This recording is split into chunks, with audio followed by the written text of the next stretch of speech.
everybody. Chris McDonald back with you for a very special McFiles Thursday night, and we are always grateful to have brand new guests with us. And we have got a jam-up guest tonight, Mike Simonelli. He is an author of a great book. In fact, I'm going to go ahead and put the book up on the screen tonight to show you. Let me see what frame I get. It's Justified Deadly Force and the Myth of Systemic Racism. Very powerful book tonight.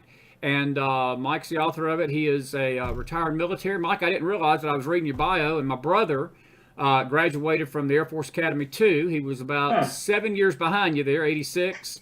Actually, 90. He's only 3 years behind you. You and him have actually been in the same class there. It's interesting. I didn't realize y'all were that close. Yeah, he was 90 when he graduated from there, so it's interesting thing. But Mike's retired military, retired police officer. He's serving as one now, I think, and he's an expert on these things. And we've got him on to talk about this powerful book, folks. And I'm going to give you a chance to chime in a little bit tonight at the end. jdfinformation.com. Before I become a bad host, let me welcome the one and only Mike Simonelli to the McFiles, making his debut tonight. Buddy, it's always good to have you, and we welcome you tonight.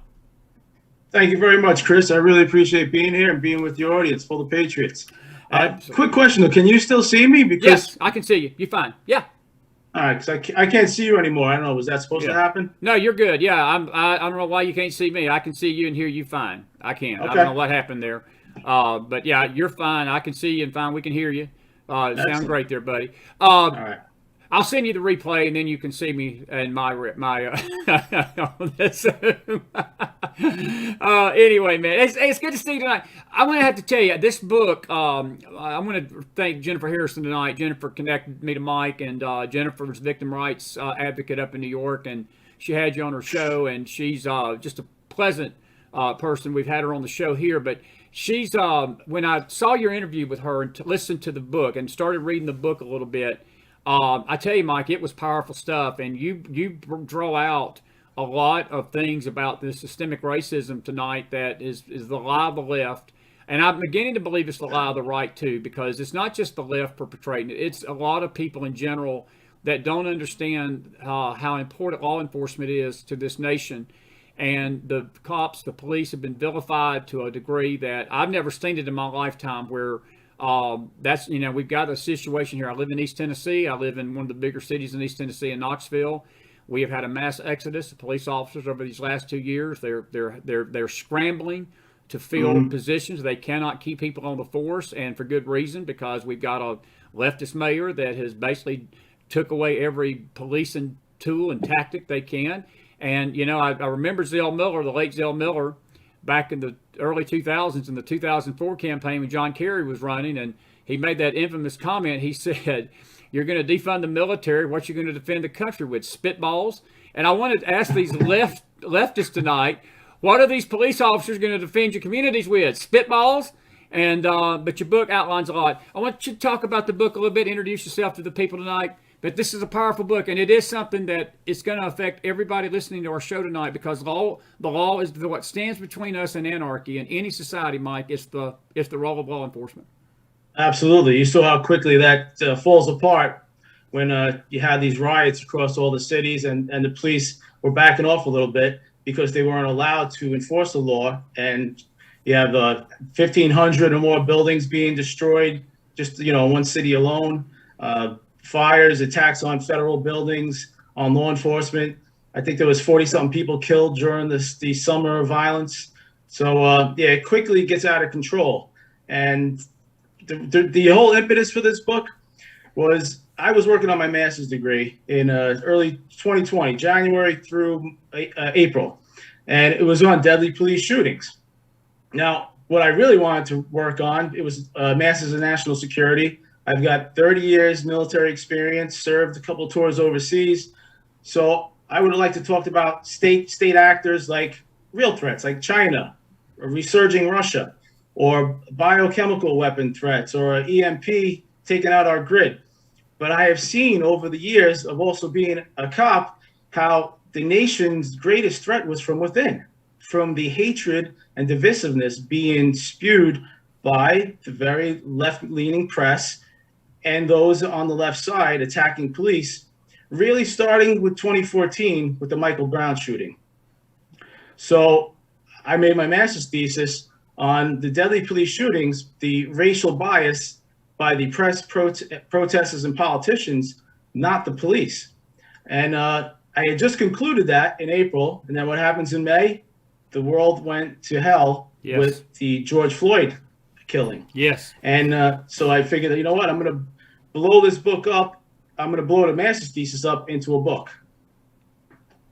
Wow. Well, listen, you mentioned it's funny you mentioned Michael Brown. I was sitting in a Dunkin' Donuts in Atlanta, Georgia. I actually went down to Atlanta to visit my sons that night, and the television came on with the shooting.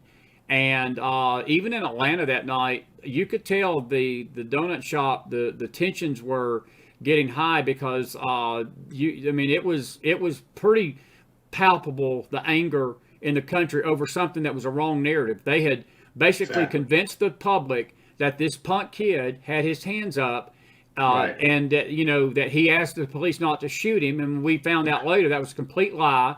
It was a complete farce. Even the St. Louis Rams, they were still in St. Louis at the time. I never will forget that season and watching them football players come out of the tunnel shortly after that doing this garbage right here. And you had congressmen doing this garbage. You had politicians doing this garbage, news people doing this garbage. And Mike, a city in Missouri was burned to the ground. Ferguson, Missouri was burned to the ground over a lie. A lie. Exactly. And that is how the left and the media perpetrate these lies and farces. And again, people's lives get lost in it. It's not just the police that are in danger. It endangers society when they do this. Exactly. In fact, the only innocent victim out of the Michael Brown shooting was Officer Darren Wilson. That's who right. was a fine officer, received commendations, well-liked. He had to flee. He had to retire or leave and leave his state, his home, everything he loved because of the death threats that he was getting for having done his job correctly. He was assaulted by a much larger, violent man, tried to take his gun from him, and then when he got out of the car, he turned around and ran towards the officer just as the eyewitness corroborated his story, and the Obama Justice Department outlined in there, I think it was like an 80-something page findings that came out, but which to this day, the left, even the electeds, people running for president, still use that false narrative of the hands up, don't shoot, which I think got 4 or 5 Pinocchios. It was the biggest lie of the year. It was. Yeah. Absolutely it was. And then, look, this George Floyd thing, Mike, that you talked about, it stinks. I mean, I don't know what was going on. There have been so many conflicting stories about his past, about his history with that officer. And the camera angles, and I had people on the right even justifying the police getting charged, and then to this day I don't think we'll ever know the truth. But again, the left used it to incite violence in the country, and they spew this term. Look, one of the most offensive things among many of offensive things coming out of Hillary Clinton's mouth through the years. And it came forth in 2016 when she was running against President Trump. All of her cronies say it. I hear The View say it. I hear the MSNBC people say it. CNN uses this term. And you make a point of it in your book. It's a myth. It's called systemic racism, where they try to convince us here in America that the police are systemic racists, meaning that they target black people deliberately trying to kill them. And Mike, the way I look at it, crime don't have a color to it. It don't matter whether you're white, black, Indian, Asian, green, purple, red. I could care less what color you are. If you break the law, you break the law. I don't care what color you are. Correct? 100% correct, Chris. Yep. We're not afraid of somebody's color, I can tell you as a cop. What we are afraid of is the fact that they're not complying with us. The fact that we can't see their hands. The fact that they may have a weapon. That's what scares us, not somebody's color. That's right, buddy. And look, and I want to talk about this a little bit because we were talking a little bit about this before the show. There's a couple of cases I want to really hammer down tonight.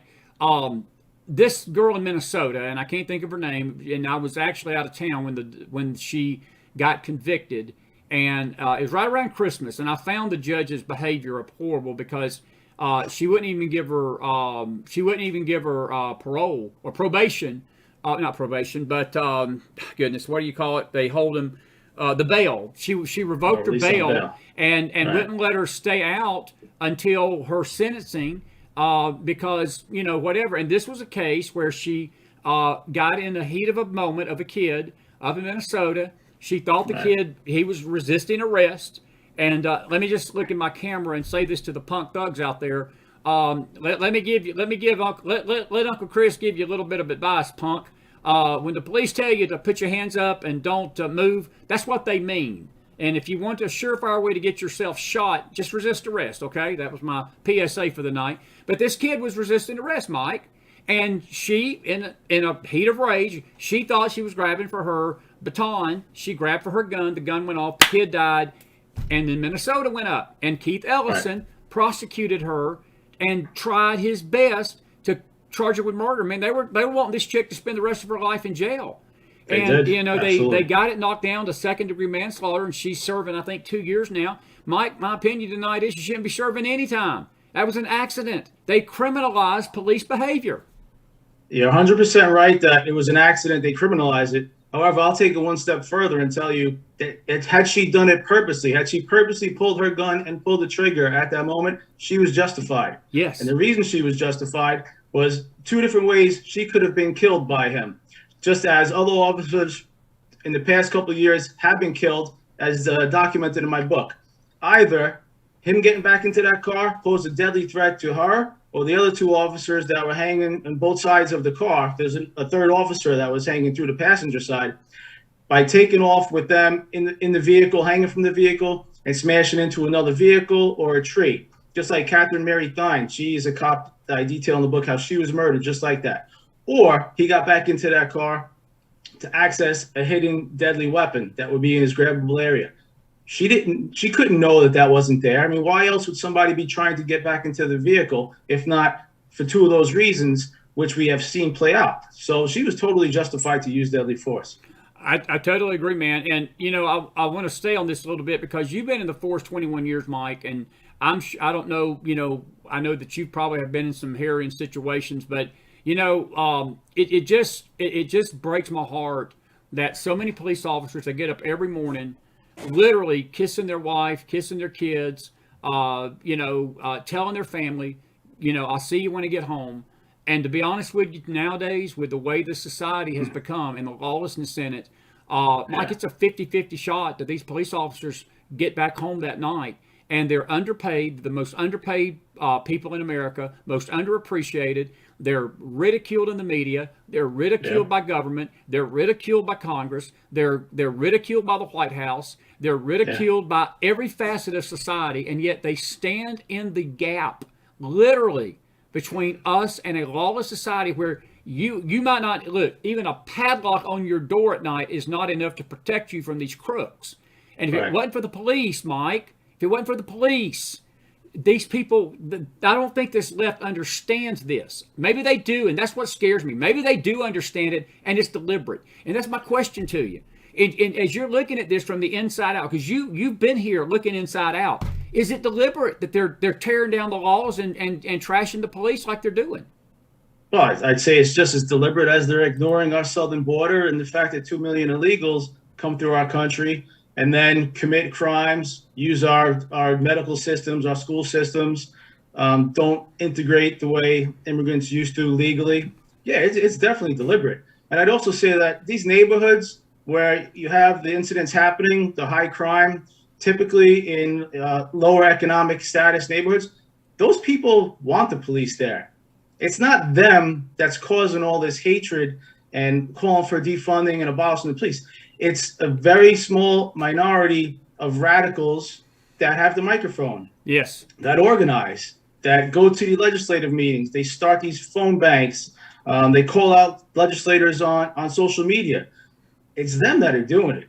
A lot of the other people, the people that live in those neighborhoods, they're busy just working, going about their lives, trying to live, trying to go to the grocery store without getting robbed or beat up, Is it a fair statement to say that a police officer does not have minutes to decide whether he has to pull his gun or seconds? Because I totally believe this is a second kind of situation, Mike, because look, and again, a lot of these kids are armed.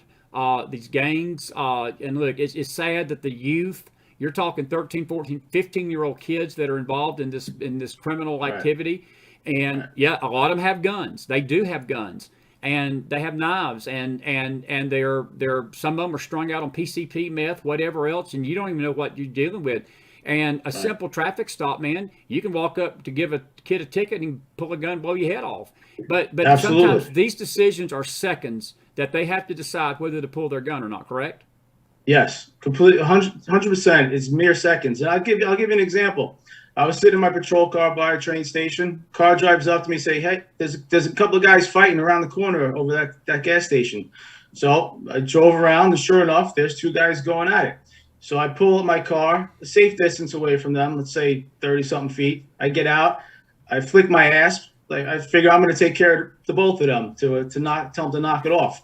And as I get closer, as I'm yelling to them to break it up, they separate, and the one guy comes back, and he's got a knife in his hand. He had just stabbed the other guy in the chest.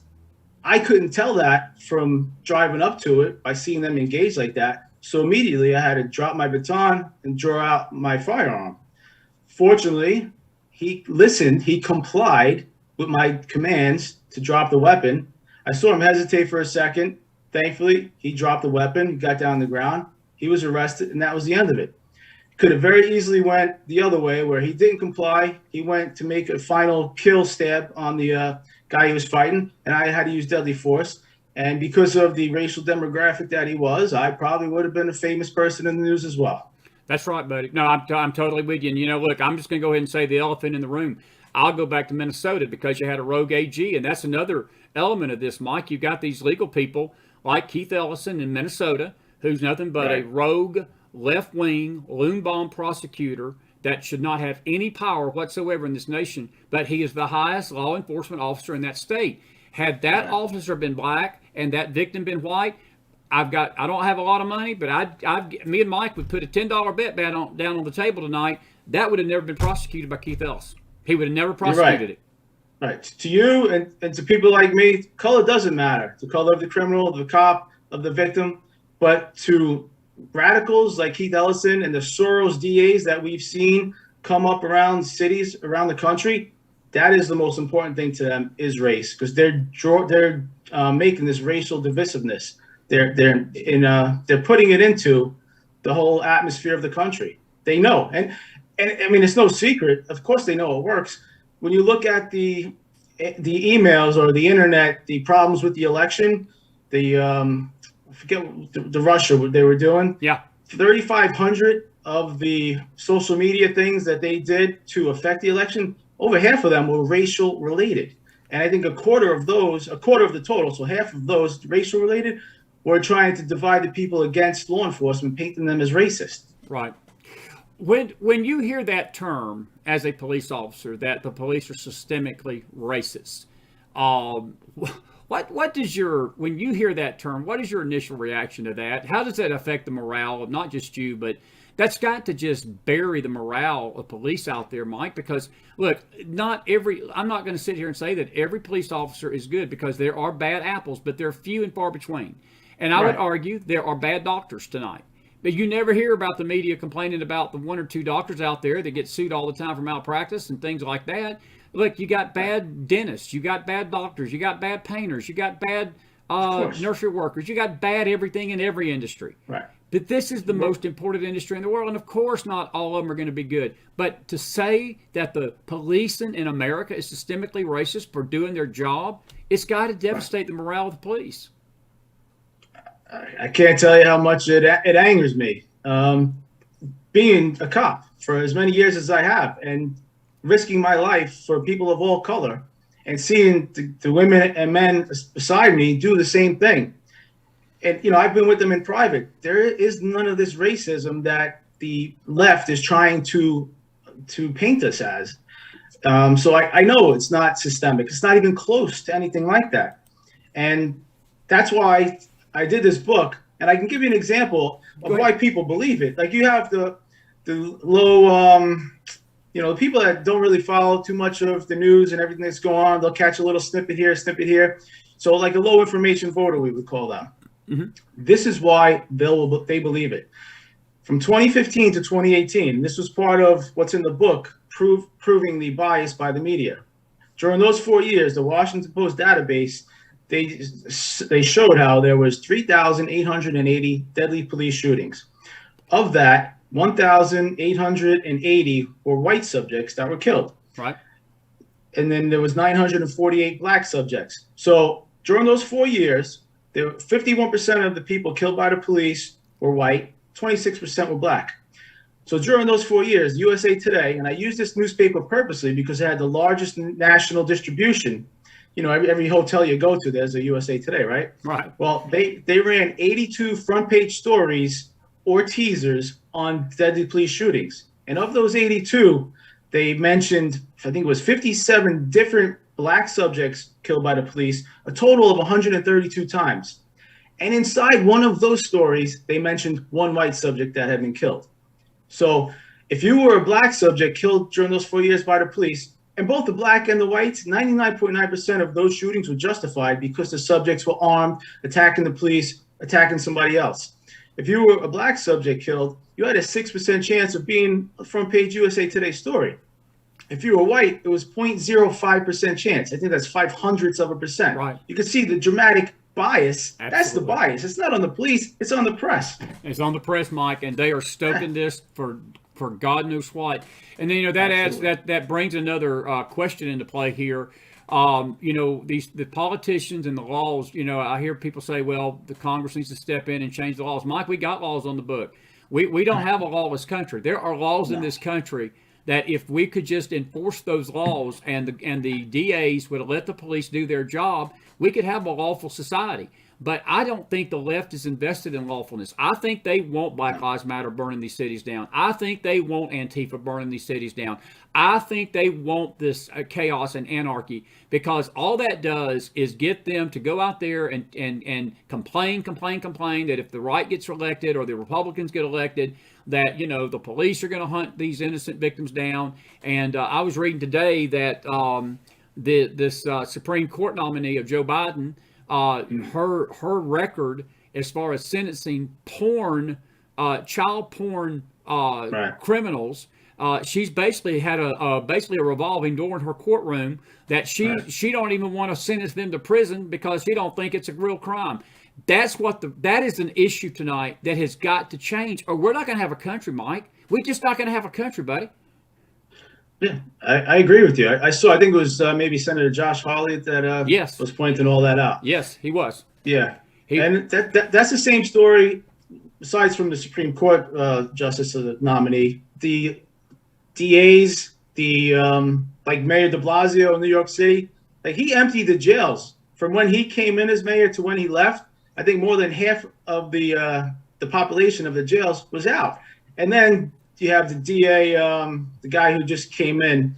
He comes in and says, "Oh, obviously what we're doing is not working, so we have to stop prosecuting this crime." And he talks about all these things he's not going to prosecute, when it's a complete lie. Alvin Bragg, that was the DA. Yes, yeah. When what they were doing was absolutely working. When you're emptying the jails and when you're now having this bail reform laws that passed in 2019 in New York, you talk about these porn offenders not getting sentences. Well, how many times to the west of me in New York City, the city cops, absolutely amazing. How many times they lock up guys with guns and they get right out back on the street before they're even finishing the paperwork. That's right, buddy. That's right. Yes. And you're right. We do have laws, but they're not being enforced, not by the police.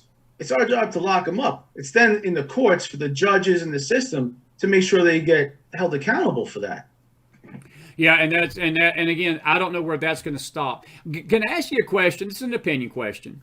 Okay. Is this deliberate? Are they trying to remove every boundary of law in this country to where we just have complete anarchy, or do you think it's just political in nature, or both? I think it's a combination, and it's not complete, because if you remember, there was that couple that were sitting in their house as the BLM protesters had knocked down the security fence to their HOA, and were marching past and threatening their lives. And so they stood their ground, and they were being prosecuted by the DA, who was a Soros-appointed DA, for what they did. Unfortunately, the woman's weapon didn't even function. So they had to throw that one out.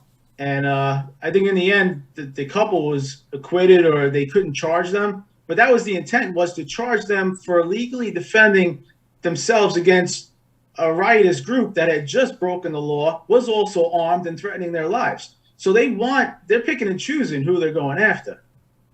Yeah, they are definitely picking and choosing. Was the morale of the police better under President Trump? I know that's an easy softball question, but I just want to get it on record that the current administration is not, and Obama was not the friend of the police whatsoever. President Trump tended to really back the blue in a more way than any president I've ever seen in my lifetime. I know that. Absolutely. Yes. President Trump was a big fan of the police. You felt like, and he's really not involved. That's federal level. So that's really not, his hands don't reach to the local level policing. But just as the figurehead, that he would come out with statements in support of us enforcing the law and give us the benefit of the doubt rather than a career violent criminal. Yeah, that was nice to have, versus Obama and now Biden, who they're very similar. With all these high-profile incidents, it was the Obama White House that sent, I think, 3 high-level people to Michael Brown's funeral, and then to Alton Sterling's funeral. And it was Joe Biden who's calling Jacob Blake while he's in the hospital after being shot. Because he had a weapon and fought with the police. You know, they're 2 peas of a pod. Well, and then he says Michael Brown would have been like his own son. And, I have to agree with the president because he was made out of his ilk, because they both are lawbreakers, and both should have been in jail, just my opinion there. Hey, let me just say, do a house cleaning issue. Folks, you're watching a very special live McFiles Thursday night live broadcast. We've got a brand new friend on the stage with us tonight, Mike Simonelli. Mike's a 21-year veteran of the law enforcement, ex-military, retired from the Air Force Academy, and he's just a good guy. He's our brand new guest tonight. I've just enjoyed talking to him already. We're going to take some of your questions here in the chat room. If you want to start posting a few questions, and we'll pose them to Mike here as we wrap this up. Hey, I do want to ask you a question. We were sort of joking about it. Speaking of high-profile cases that reek of corruption and how, the police have got to be shaking their head, you've got an actor, Mr. Jussie Smollett, or whatever his name is, that basically perpetuates a hate hoax, Mike, leads to rioting in Chicago, leads to Black Lives Matter. They got the Black Lives Matter right here tonight screaming for his release. The judge in the Chicago, Illinois area lets him go and says, we'll let you go till you're sentencing. And now Jussie and his ilk are out there screaming up and down that all this was fake, all this was false. He's still claiming his innocence. But yet when he claims his innocence, he jokingly looks into the camera and says, I did not kill myself. If I get killed in the jail cell, I promise I didn't kill myself. Sounds like Jeffrey Epstein. I didn't kill myself. But anyway, what was your thought when you heard all that as a police officer? I think it was an absolute disgrace what he did to that city and the country, because that was just another spark, flame into the tinderbox, trying to put our whole country, into racial divisiveness and hatred and riots. And he knew what he was doing. He's complaining about 150 days that he can't serve that. He had no problem possibly having somebody get arrested and serve years just to fit his lie.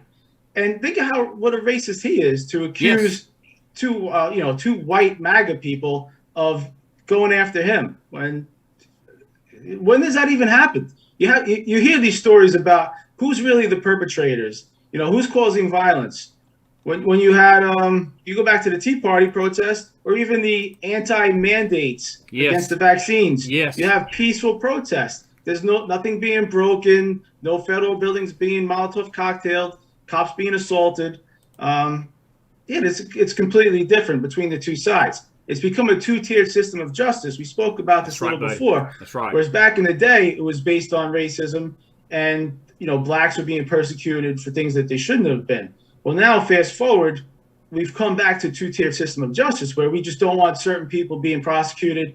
And it could be based on race, but it's not about being white. It's about who if you're an actor like Jussie Smollett, or if you happen to be in the wrong place. Now, listen, the January 6th thing, absolutely should not have been in the Capitol. I wouldn't defend that for a second. But don't try to make that out to be an insurrection where they were going to take over the government and they were like an army full of SF guys with weapons.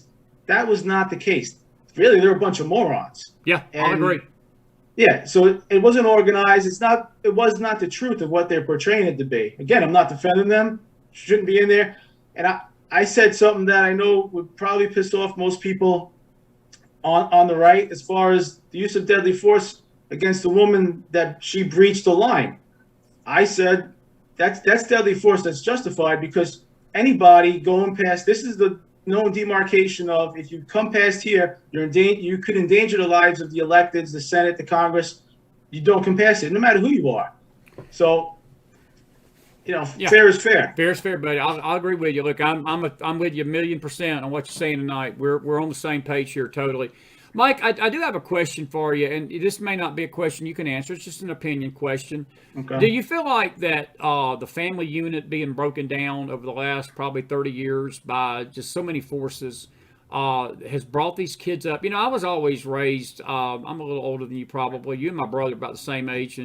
But I just, we were raised at a time, we were taught to respect the police. We were taught to respect authority. We were taught to respect our elders. The police were not vilified in our home. These are the good guys.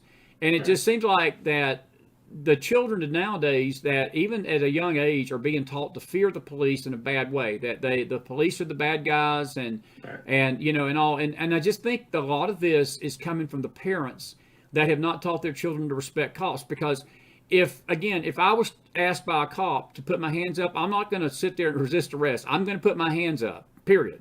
But this bunch today, they give the cops the middle finger, and they don't care. They don't care if they get shot or not. They said, I'll be a martyr. I'll be a martyr for the cause. And they just absolutely put their thumb in the face of justice. And I wonder how that makes you feel looking at this landscape as a police officer. Well, first, I feel bad for the young kids that are being taught this hatred because they're being taught wrong, and their parent, I'm going to say parent, singular, not plural, because typically what the problem is goes past what the parents are saying is the fact that the child doesn't even have a nuclear family structure to bring them up and teach them the right thing. So they're not even necessarily learning it from a mother and father. They're learning it from maybe one parent, an absentee parent, from their friends, from the media, from their favorite show or TikTok. That's where it's coming from. Because there are studies that show the greatest single indicator of criminality in a neighborhood is the number of broken families. And that's also the greatest link to poverty. And that goes beyond race. So black, white, Spanish, whatever. If you're a broken family, there's a greater chance that you're going to be in a lower socioeconomic status. And then that your children or yourself would have to resort to criminal activity. Yeah. Why do you attribute these light sentences to? Is it a combination of bad DAs or bad judges, or is it the sentencing guidelines need to be toughened up, or what's your opinion on that? I think it's activist DAs that aren't prosecuting to the full extent in certain cases. Just like you were saying with the officer, I think it was Kim Potter. Yeah, Kim Potter. That's right. Kim Potter. They wanted to throw the book at her, but who clearly made an accident and was just mortified at what she did, versus people who have no remorse, like Jussie Smollett, who to the end is saying how he didn't do this, he's innocent, with no regrets, but they don't want to throw the book at him. Right. That's very true, buddy. Folks, if you got a question for Mike, put it in there tonight, and we'll ask him. Black Lives Matter, Antifa, Mike, they are out there tonight screaming for his release, and they have played a huge role in this society since I would go back to 2014. The Ferguson riots were the Black Lives Matter movement really came on the scene in 2014, and they have been a rising force in this nation. They're a dangerous force. Would you label them a terrorist organization? Oh, definitely, I would. But think about what they do. They sow terror across the country. And they've gotten smart about it. They use their influence to go after political seats. They have electeds in Congress, such as Cori Bush, who made her name as a BLM activist off of the Mike Brown shooting, who to this day, on the background of her social media, Facebook and Twitter, is a mural paying tribute to Michael Brown. You're right. That's unreal. And Corey asked the question. I just asked you: do you think Kim Potter got a too harsh a sentence? I think that she should have gotten maybe a probation, maybe a fine. I don't know if you fine him for something like that, Mike. I personally felt like it was handled so shabbily. It was definitely too harsh. I don't think 2 years was. She should have served any time. I think that the firing from the job. Never being able to do a police thing again. That would have been, I think, more than. I know with the taking of a life, it's a tough call. But again, if they're going to criminalize that behavior, Mike, there ain't a police officer in America that's safe tonight because she was just doing her job. She was just doing her job. Exactly. And these, like the media, who's pushing this false narrative, they have hours, weeks, sometimes even months to report on these stories that they're doing. And they make mistakes. Right. The cops have literal seconds to decide. Right. And the penalty for deciding wrong is you're one of, like last year, we had 73 officers feloniously murdered in the line of duty, which is around a 45% increase from the year before. So the consequences are dire when you make a mistake, and life or seconds, they really matter. I've actually got a decent question coming at you from YouTube tonight, and this it's a tough question, but it's not it's more of an opinion, and I know what mine is, and I'll see what yours is. What about the parents when these kids go out and commit crimes, and let's just say the kid takes a life, or he does something, or he takes a gun. Let's just say that mom and dad have let this kid be a juvenile all their life, and they go out and they commit a crime.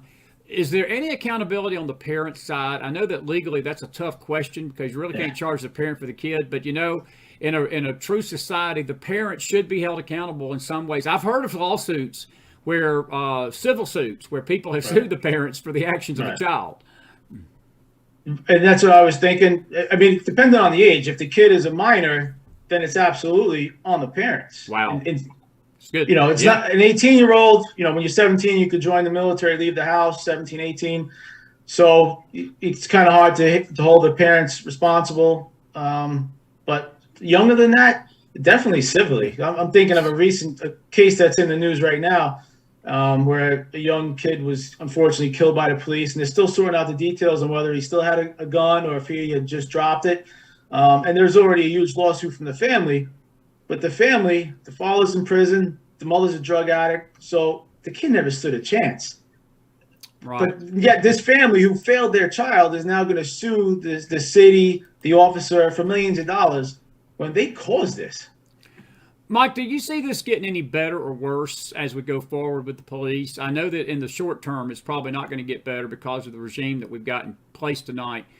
But do you see the country coming to its senses at any point in the future and saying, hey, we're headed for lawlessness. We might need to start backing the blue more. Or do you think this is going to be all out anarchy soon? I'm hopeful that it's going to get to the point that people are going to realize they messed up. We're seeing it now in New York with unelected Governor Hochul is proposing changes to the bail reform. Right. And I think she's doing that purely political because she has a challenger, Congressman Lee Zeldin, who is absolutely pro-law enforcement and would absolutely change everything he can to make it, again, where you go after the criminals. And we've been saying amongst ourselves that New York City is going to have to get so bad from these defund the police laws where people are getting thrown in front of subways, hit with hammers. It's going to get so bad that the people finally have enough and say, you know what, we have to stop voting blue Democrat and we have to go to Republican the way they did decades ago for Giuliani, which then cleaned up New York City. That's right. I guess in your opinion, because you've been a New Yorker, not that we can tell by your accent, Mike, more than you can tell I'm a Southerner by mine, but I would say Giuliani was your best mayor ever when it came to law enforcement in New York. Would that be a fair statement? Yes, he let the police do their job. The broken windows policing absolutely works, and that's what they need to bring back. Yeah, they really do, buddy. In your researching for your book, what was some of the most grievous police shootings? Grievous, if you can give us a few examples of some of the most tragic things that you found in your research as police that basically were killed in the line of duty, and the seconds that we talked about counted, they just, unfortunately, the criminal got the best because of Yeah. certain factors. What would be some of the top 2 or 3 maybe incidents that you could talk to us about tonight? There's one older gentleman. He was deputy sheriff. His name eludes me right now. He was escorting a mental patient just to get a psych eval. And he was only still a cop in his, I want to say 70s, because he was raising his daughter's children. So the person that was getting the eval ended up outside the car, got the better of him, knocked him down, stole his gun, and killed him with it. Killed him with his own gun. Wow. That one's really tragic. Yeah. Another one that comes to mind where I do know the name, and I think it's tragic because it shows, again, the disparity between the press, protesters, and the politicians. About a month after Breonna Taylor was killed, we all know that name, right? Yes. Right. Well, and that was a justified use of deadly force because the cops were shot at and then returned fire. Well, a month after that shooting, there was a police officer, Breanne Leaf. She doing her job, responds to a 911 call of a disturbance. The girlfriend says her boyfriend's seeing things. She knocks on the door, and just like with the Breonna Taylor shooting, well, except this time, she was shot from the other side of that door by this man, and she was killed. She was murdered. Never even got a chance to see him. Wow. She was only like 23, had a young child, and was a military veteran, but nobody knows her name. That's tragic. That's very tragic, Mike. That's very tragic. Yeah. And I know those stories are probably multiplied 100 times. And I want to just say to you tonight personally, and I've been watching the chat tonight, and there's a lot of people that have echoed this. Look, we appreciate your service, not only to our country, but also to your community there in New York. And Mike, folks, he's on Fox News. He's been on Fox several times, and we've got a very special guest with us tonight, and we're just honored to have him on the McFiles. If you've got, folks, if you want to read a great book, jdfinformation.com is his website. Justified by Force, the myth of systemic racism. He covers a lot of the things that we've been talking about tonight. I encourage you to go to that website tonight, get a copy for you and your family. And I want Mike to know that he's appreciated, I know, by this audience and me. And I'll just read you some of the comments. And as we go out of here tonight, QT says parents are not allowed to discipline their children anymore.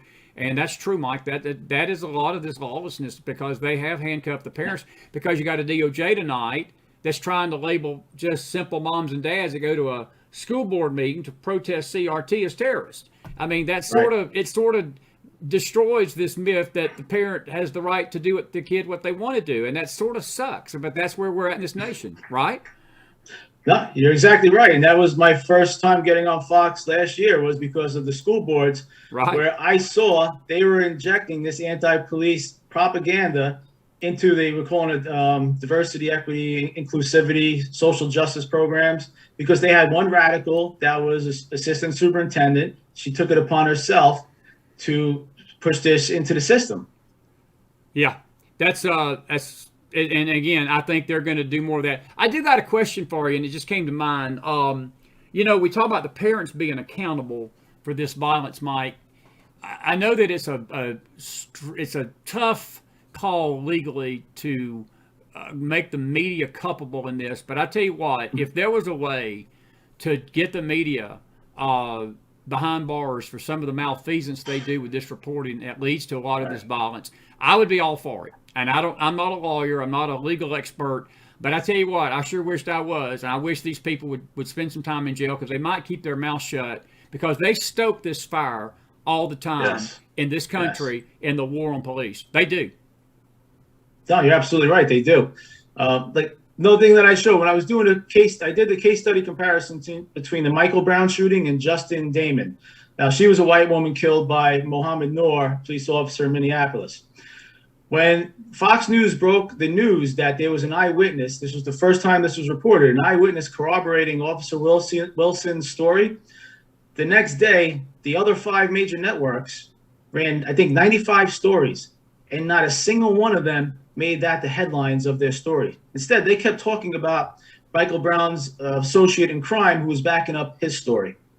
They truly feed the flames of hatred and divisiveness and anti-police. Wow. And they should have been held accountable for that. I got a question for you now out of YouTube finally. Lois asked, what is your feelings on the Arbery case? That was the gentleman that got charged for defending. I think something they took their guns and shot. Is that right? Is that the case that I'm thinking about? The Arbery. Are you familiar with that one? Yeah, there was break-ins in the area. They had seen him coming out of Yes. a empty house that was under construction, started following him, and then they cut him off. I saw the video. Right. I have mixed feelings on it. First of all, if this was a white person, this isn't making the news. It's just not an issue. That's right. I'll agree with that. I think it's a very unfortunate incident. I don't think they intended to shoot him. They were calling the police. They wanted to have him arrested or stopped and questioned. And you could see that as Ahmaud was going past the vehicle, he runs at the guy holding the weapon, and then he ends up shooting him. Now, look, I can understand that Ahmaud would think that's his best chance to defend himself is to try to get the weapon away from that guy. Because if he runs away from him, maybe he's going to get shot in the back. Yeah. Horrible circumstances. Yeah, absolutely.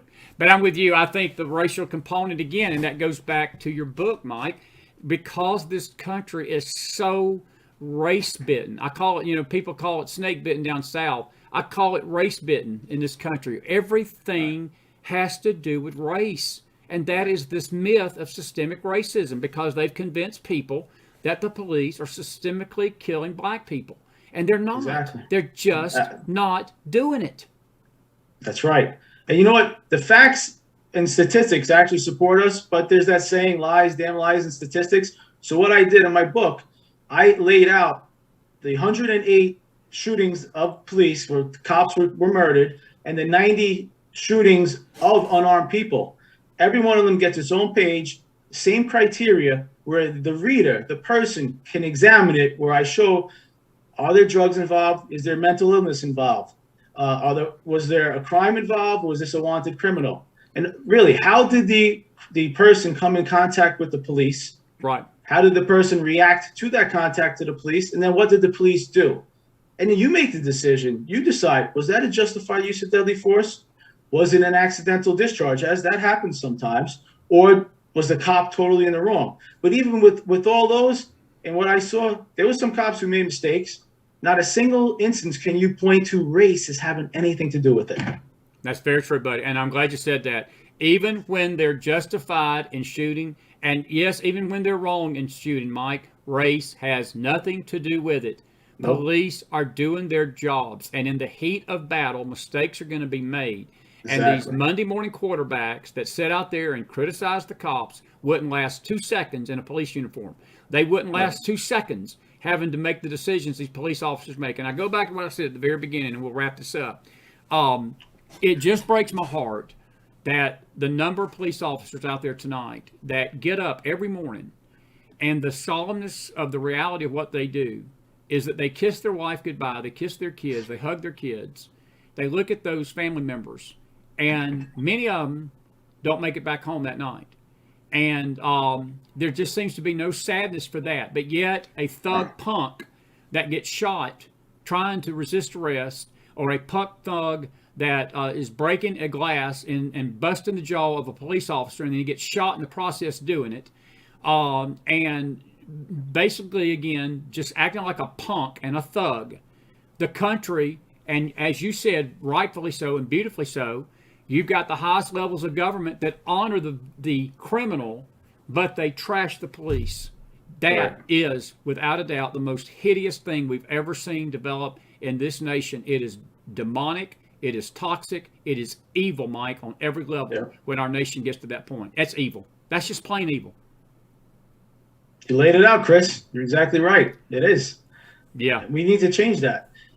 People, they say there's a lot of press when a cop kills somebody because the cops, they're the only ones that have they've been entrusted with the use of deadly force. So that's a great responsibility. We have to hold them to a higher standard. And I agree. We are held to a higher standard, and we train for that, and we live by that.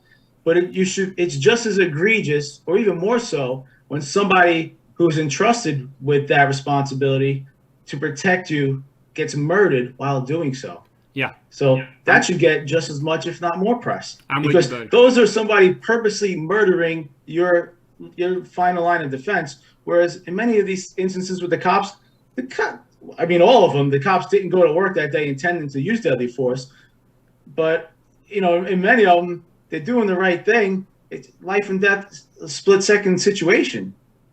There's no animosity there. No. But again, if it was the other way around, Mike, and again, people out there that want to criticize that, I'd like to see what they would do in those seconds that these police officers have to decide to defend their life or not. They wouldn't handle it any differently. And most of them would fail that test miserably. And look, I don't see a police officer failing the test. I'm not in his shoes or her shoes. You got to do what you got to do, buddy. And I hate to tell you, this is going to sound cold. It is better that they survive than the criminal. If that criminal is out there trying to kill him, I'm sorry, that criminal gets what he deserves. If that we had something in this city that happened probably about 15, 16 years ago, and it was in a very bad section of town, and there was a young man that he was shot. He was in a gang, and he was basically busting glass and doing some stuff he shouldn't be doing, trying to break into some businesses. The police cornered him, and they told him sternly, put your hands up. I don't know if he had a weapon. I want to say he had a weapon. But instead of putting his hands up, he pointed that weapon at the cops. They shot him dead. This community went up in smoke. Everybody was saying, well, the police were brutal. I got news for the people that say the police were brutal. The police did their job. The one that was wrong there wasn't the police. The one that was wrong was that punk that didn't listen to the police. Right. And that's the narrative that we don't hear, Mike. And that, people, as you said a while ago, people hear it enough. They just get it in their psyche that, hey, it's the cops that are bad. That these poor little criminals, God forbid that we make them obey the law, And right. It's where we're at. It's just where we're at. I got one quick statement I want to make. Lois makes it, and I love this. She says, if we were so racist, you wouldn't have people like Jussie Smollett creating fake race crimes. High five Lois tonight. That's a good one. And that's about the truth of it there. Mike, I'm going to give you 2 minutes to wrap us up. Tell everybody about your book real quick, and we'll say goodnight, buddy. Good stuff tonight. That's a great point. Thank you very much, Chris. Listen, this book is out there because we all say, oh, you know what, that's fake news. You can't believe what they're saying. But I wanted to take that to the next level and show you actual facts detailing the incidents over 4 years from Washington Post database material, then 2 past years, letting the reader be able to look at one page where you're going to have numerous sources cited on that incident, and you decide justified deadly force or was it not. And you're going to see in 99% of the cases that it was. The cop acted in the right. They're doing the right thing. They are serving and protecting. We are just like everybody else. We have families that we want to go home to. They're waiting on us, okay? When we're not working, we do the same things you do. We're in your neighborhoods. We're your coaches of baseball teams, your neighbors. So we're just trying to get through the next day as well. But when we're at work, we're trying to help everybody stay alive, stay safe. We go into every neighborhood there is. And this book will show you the lies that are being spewed to turn people against us. Yeah. And if to get rid of us, then there's nobody to protect the people. Yeah. Mike, I do have a question for you. This is not about police officers. I know you're former military, and I do want to ask you about the world situation tonight a little bit. This is a loaded question a little bit. You can answer it how you want to. Are we being told the truth of what's going on in Russia and Ukraine, you think? I hear different things about the corruption of the Ukrainian government, so that we're not supposed to be totally on their side. But all the governments around the world are corrupt. We have our own corruption here in America. We do. But the Ukrainian people, the country of Ukraine, is being invaded by a resurging Russia, by a war criminal madman who is using the power, the fact that he has nuclear weapons, holding us hostage to not, I mean, you could say do nothing. We're not going to outright confront him, and I get that. But where do you draw the line that you finally used the military firepower that you have? Because if you just keep letting somebody get away with things, it shows you if he can get away with this without incurring losses from, say, NATO giving planes to the Ukraine or more armament. Well, then what's going to happen when Iran has nuclear weapons as Biden's getting back into that agreement? Are we going to let them run roughshod over the Middle East then? And that's why you see Saudi Arabia and the UAE backing off and not taking calls from the president, even though they want to say that they are. It's a great point, buddy. I think that's an excellent point, and I'm with you 1,000%. I know that I think if we had a clearer picture of what was going on, I think we could draw a lot more conclusions, and that's what I wanted you to hear. Hey, buddy, listen, thank you so much. Please come back, and if we get something, we're going to have you back on. We'll tell you what we tell everybody. Now, when you're on the McFiles, for the first 10 minutes, you're a guest, but after the 10 minutes, you're now McFiles family, and they're adopting you out there in the chat room. They're begging me, say, get Mike back soon, get Mike back soon. So we're going to do that. Love the Southern hospitality. Yeah, we Southerners moved down there. Well, I joke around with you Yankees that if those corn stalks would have held out just another week, things would have been different in that Civil War, Mike. I'm just saying. But that's a little inside joke. I've got some friends up there, and I keep telling them the South will rise again, and they just laugh at me. But anyway, hey, but it's really good stuff tonight. Thank you, and all jokes aside, I appreciate your service to our country. I appreciate your service to the nation. It's an honor to serve. And you're a good guy. And I'm actually running your name by my brother. He may know you because y'all are just 3 years apart. So he'd have been there when you were at the Air Force Academy together. So that's interesting. Small world tonight. Always, this world in the McFiles gets small. Mike Simonelli, everybody, put some fire in that house. Mike, I'm going to say goodnight to you and then say goodnight to these folks. Bless Thank you very much, Chris. It's been a pleasure. I'll be in touch, my friend. God bless, Mike. Thank you so much. God bless you too. You too, buddy. Man, what a great guy right there. Isn't he? Give it up for Mike Simonelli tonight. That was a tremendous discussion with a good man, a patriot, and just an all-out, jam-up guy. I was really proud of him tonight, and I hope that you enjoyed this interview. And we always love talking to those Yankees, and those Yankees and we Southerners have something in common. We have something called an accent, and his accent came through pretty clear there, and mine did too. So we hope you enjoyed this chit chat chin wagging, as somebody in Ireland told me that's what the Irish do, and this is St. Paddy's Day today, right? So we were doing a little chin wagging between a Southerner and a Yankee, and it don't get any better than that on the McFiles. And this is what you get when you get on the McFiles. But all jokes aside, folks, jdfinformation.com. I encourage you to go get that book. It's supposed to be, it's a tremendous book. It is a tremendous book. And I would encourage you to get it, get a copy of it and read it. I'm sure it's riveting stuff. And it will help you in your arguments with your liberal family members that tell you all the cops are bad and all them bad cops are doing is shooting black people. No, they're not shooting black people. We're just shooting criminals. And if we had a little bit more of that, you'd probably have a little less crime. I think it's not a bad thing that the criminals fear the cops. I'll just give you a little Bible about that. The Bible tells the criminal, he that executes the sword, don't execute it in vain. You're going to be a lawbreaker? Well, guess what? You better go to bed nervous at night. You better, if we could put the fear of God back in some criminals in society, it wouldn't solve it all because it's a sin problem, but I guarantee you, these criminals would get the idea that it might not be a good idea to roll the dice today and kill and maim and rape and steal and bust things out and do things like that because this might be the last day on the earth because the police are doing their jobs and there's a new sheriff in town.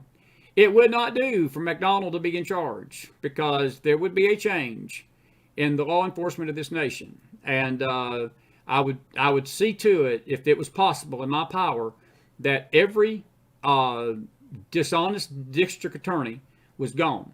I would see to it. The Justice Department would be overhauled.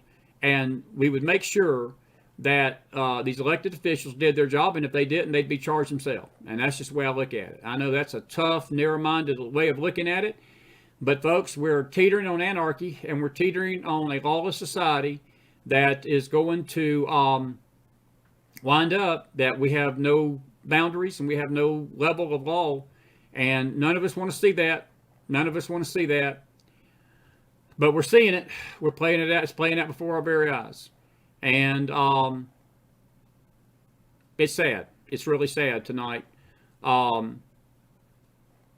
what we're witnessing in this country. But the lawlessness is on the rise, and Mike was very honest about it. He said he's hopeful, but I don't think any of us, I'm hopeful too, but I don't see it changing, folks. I don't see it changing with the leadership that's involved in America tonight.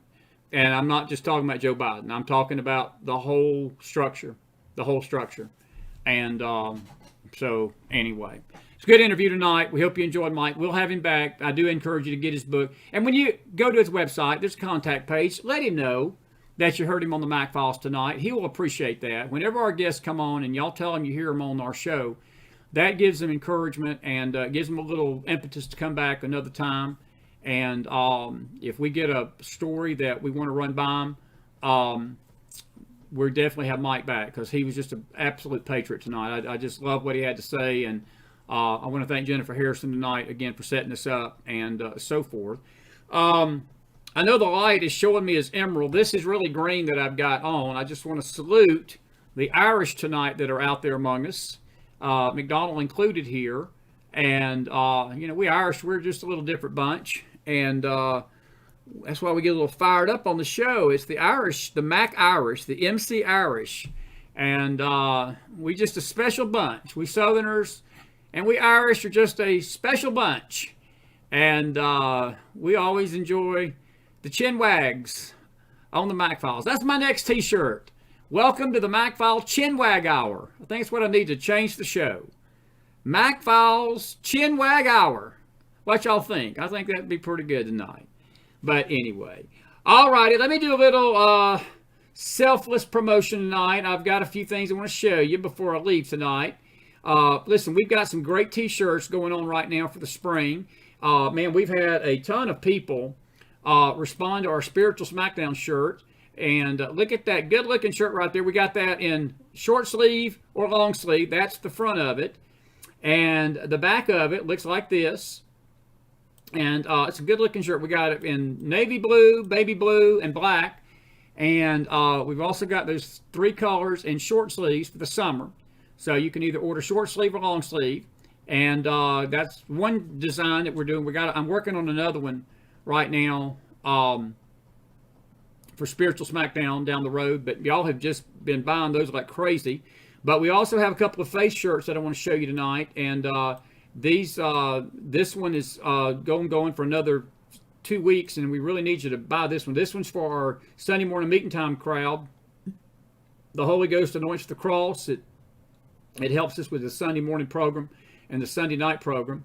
And then we've got another one that we've just put up. And let's see here. Here's the back of the one I just showed you. There's the back of that one. McFiles Faith, the Cross, spiritjournals.org. Good looking shirts. Those are in 6 different colors there. This one, you better hurry up. You got till midnight. This is the final night of this one. This is a witness shirt we've had ongoing and so forth. And I got one other shirt I want to show you, because we are 4 years strong and going on 5. And I want to just show you this one tonight real quick. If you'll give me 1 minute here. This is our We the People shirt. And I love this shirt. And I know you do too, because y'all bought a bunch of them last time. And people were begging me, say, you got to bring it back. You got to bring it back. Well, we did. And I did a little changing up of it. It changed up a little bit.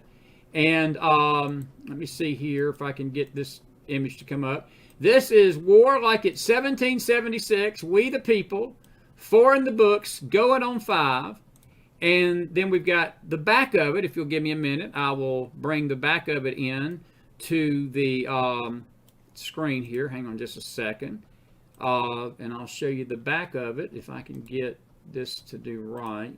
These computers, you love them or kill them. There we go. But this is the back of it. And this is the famous McFile sayings. This is a McFile shirt, not a face shirt. I'm doing one for the face shirt. After this one ends, I'm going to do one just for the face shirt. You got 2 weeks to celebrate What Say You, because this is a family show sometimes. Dumb foolery. Behave yourselves out there. Where's Mark? That was a famous saying last year. Don't make Big Bad Bear McDonald whack you out of the chat. Don't make Big Bad Bear McDonald whack you out of the chat. I'm making a bear shirt, Bynum. Bynum inspired me yesterday. He said, you got to make a bear shirt. So we're making a bear t-shirt next. Don't make Big Bad Bear McDonald whack you out of the chat. The Sharkinator, the Snarkinator, the Batman is on the air. Time to break out the bear hat. Time to break out. I added that one from the other shirt. And I'll amen myself. I'll amen myself. You got to get that one. It's cheap, just $25, and it's in 6 different colors. 6 different colors. And blue, red, light blue, orange even for you Tennessee folks.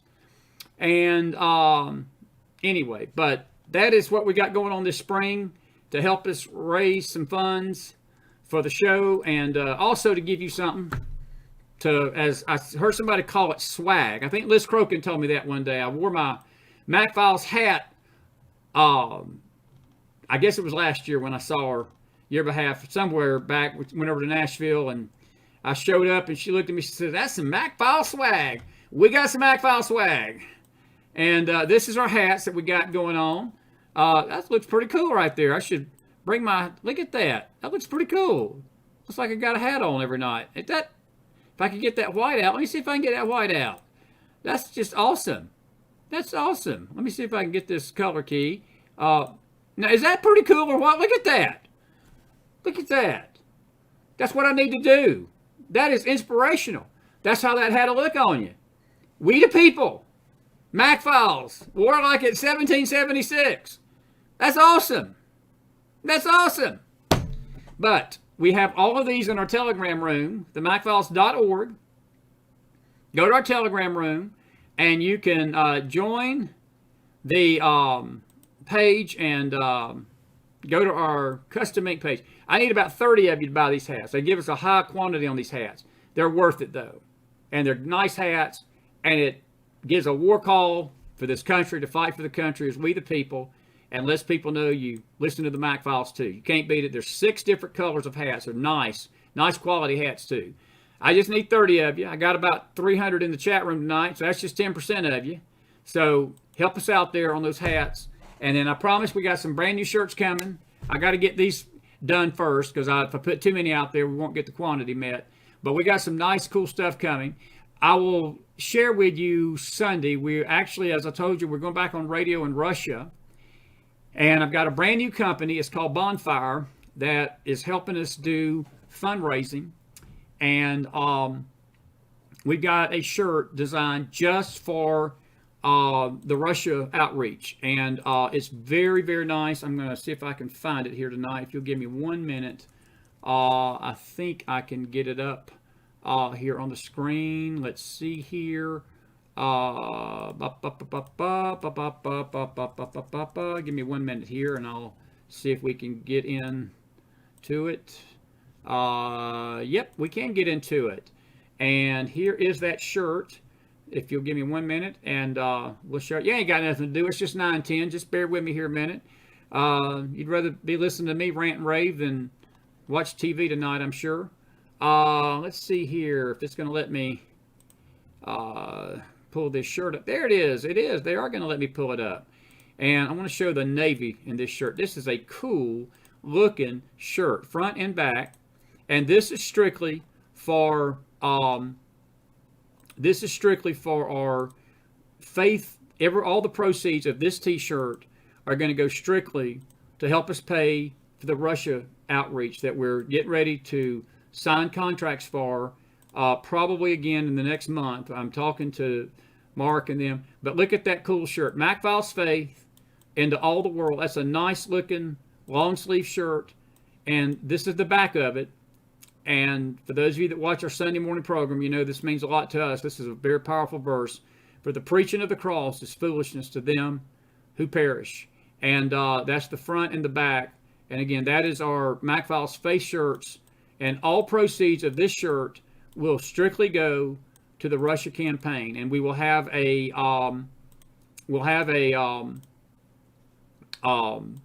link to this one on the Telegram room tonight or tomorrow. And those shirts look really nice there. That's pretty cool. And again, that's strictly for the Russia thing. The Lord sort of laid it on my heart to do something like that. And I know it's not fancy, but it gives you the idea of our outreach overseas. And it helps us do Russia and some other things. But it also puts the gospel on the back. And they didn't have the short sleeve version. We're going to try to see if they can throw that in too. But those are nice. And we got them in 6 colors and so forth. All right, now that's all my plugging. of my product tonight. I'm not gonna plug that anyway. But anyway, we are glad that you're with us tonight. And Bynum says he don't want the bear hammer. Bynum, I'd give you the bear hammer. I'd give you the bear hammer even if you didn't do anything, just to give you the bear hammer. You got to hang loose tomorrow night. By the way, Bynum, we may surprise folks with Bynum tomorrow night. I got to see what's going on tomorrow night. But anyway, anyway. Hey, listen, we're grateful that you're with us tonight, and we hope that you have enjoyed Mike Simonelli. He was a good guy tonight, and we will have him back. And we got tomorrow night, folks, at the very worst, we'll have a Q&A tomorrow night at 7 or 8, somewhere in that time frame tomorrow night. We'll take your questions about this week. We've had an outstanding week of shows. Ricky Wilson Monday night was on the show with us. It was unreal what Ricky did. And we had Della Stryker Tuesday night about Purim. She was great. Gina Guy Warren was wonderful last night. Mike Simonelli, great tonight. And we're going to wrap it up with a question and answer coming up tomorrow night as we wrap the week up. Ronnie Mitchell may be with me Monday night, and then we've got some guests coming next week. I think Nick Giordano will be with us Thursday. Nick may be an early bird, and then we got another guest coming Thursday night. So we're building our schedule for next week. So join us each night here on the McFiles, and the kind of guest you just saw is what you get when you join us here on the show. And we appreciate you guys being with us tonight, and we ask you to follow us all on our social media outfit, the McFiles.org, spiritjournals.org, McFiles eNetwork, and all of our platforms at the McFiles.org. I do have one little parting shot tonight for the spiritual mafia osos. You can keep sending your goons to threaten us and say all sorts of things about us. And we are just grateful that you were able to stick in the show last night. We're glad you were listening to the McFiles. I hope you learned something. But you spiritual mafia types, if you think you're scaring us and you think you can threaten us and it's going to make us quake in our boots, you got another thing coming. It ain't going to make us do anything. And you can mock and laugh and show your true colors. But as I go out on this Thursday night, you're dealing with an Irish Southerner. And we Southern Irishmen, we gentlemen, we don't spook easily. And you dealing with the wrong amigo. And that's all I got to say tonight about that. I'll leave that for the consumption of those that need it. I'll just leave that for the consumption of those that need it. But anyway, all righty. That's all I got. Because if I say any more, I'll probably get myself in trouble. I will see you tomorrow. I'm planning tomorrow's program. I know we'll have a question and answer. I've been debating doing a McJustice show tomorrow afternoon early. And I will see about that. I will see about that tomorrow. But if we do McJustice, that'll air about 5, and then we'll have the Q&A tomorrow night at 8. All righty. Listen, this is green. You can't tell it because the light always makes these colors look differently, but this is green. I want to thank my new friends at French Crown in England, London, England. They are making the MacMan look sharp every night. This is a French Crown vest, and they're not French. They're actually in downtown London. Best clothes I've ever bought in my life, and I have absolutely loved their stuff. The suit I had on Sunday, they sent to me, is very cheap, very not quality, very inexpensive stuff, because we try to be very frugal with what we do. And but they are the sweetest people, and they always send a handwritten note. Every time we order from them, I get a handwritten note from somebody different thanking me for my business, and that means a lot to me. That means a lot to me, and I appreciate them for that, and so forth. So if they're listening tonight, which they may not be because it's 4 o'clock in the morning, but if they by chance come across the program and they hear their company, French Crown, thank you for your support of the McFiles, and thank you for making the MacMan look respectable.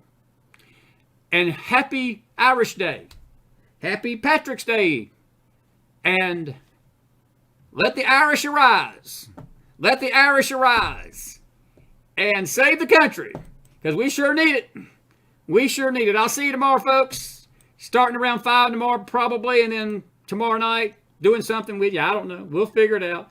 But listen, join me for tomorrow, whatever you do. We'll wrap the week up with you. God bless, friends. Have a good night.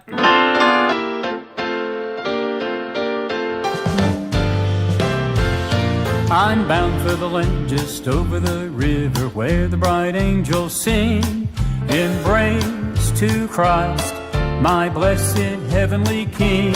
I want to go there to live through the ages neath the great cloud of stone. I'm on my way, thank God I'm traveling home. I'm traveling home to the city bright and fair. I'm traveling home, joy waits for us to share. How sweet it will be when no longer here I roam. I'm on my happy way, thank God I'm traveling home.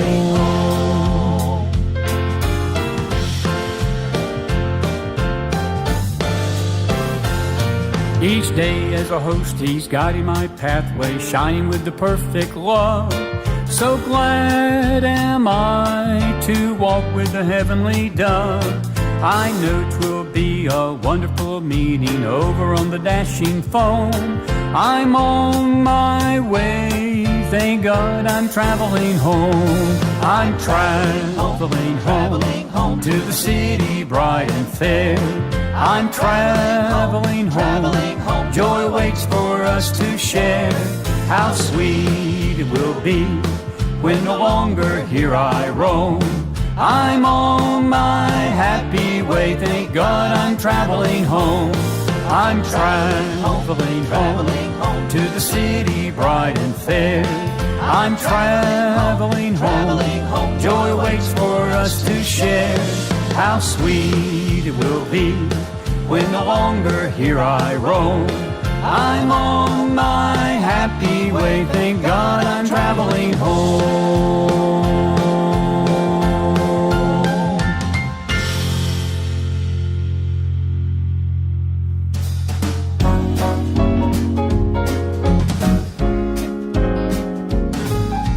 When upon life's billows you are tempest tossed, when you are discouraged thinking all is lost, just count your many blessings, name them one by one, and it will surprise you what the Lord has done. Count your blessings, name them one by one. Count your blessings, see what God has done. Count your blessings, name them one by one. Count your many blessings, see what God has done. Are you ever burdened with a load of care? Does your cross seem heavy you are called to bear? Just count your many blessings, every doubt will fly, and you will be singing as the days go by. Just count your blessings, name them one by one. Count your blessings, see what God has done. Count your blessings, name them one by one. Count your many blessings, see what God has done. So count your blessings, name them one by one. Count your blessings, see what God has done. Count your blessings, name them one by one. Count your many blessings, see what God has done.